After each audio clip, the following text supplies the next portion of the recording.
Rakas, se lapsi, jota me suunniteltiin. Unohdetaan se.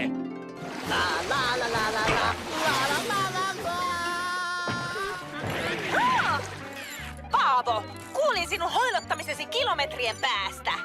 Voi kiitti. Aha, ja kiitti, että vaadit meriapinoita. Ne ovat jo valmiiksi akvaariossa. Mikset vain jätä niitä kotiin? Mä luulen, että Kari saattais syödä ne. Mä löysin sen kuolaa lasista. No mitä mun pitää tehdä niille? Ei mitään, ne pärjää itekseen. Täytyy mennä. Tuuli on myötäinen. Etkö sä koskaan opi, ettei tuollaisesta rääpäleestä niin kuin sä voi ikipäivänä tulla yhtään mitään? Ja mikä tän hökötyksen nimi edes on?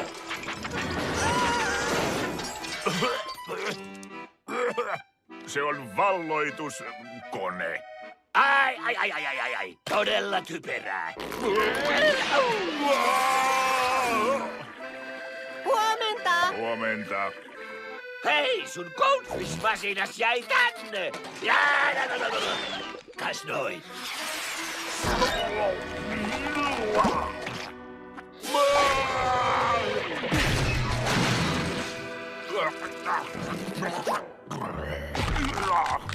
Moro, kotona ollaan. Mikäs lota tämä on?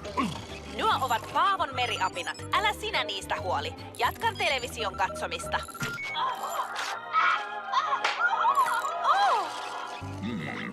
Vai meriapinoita?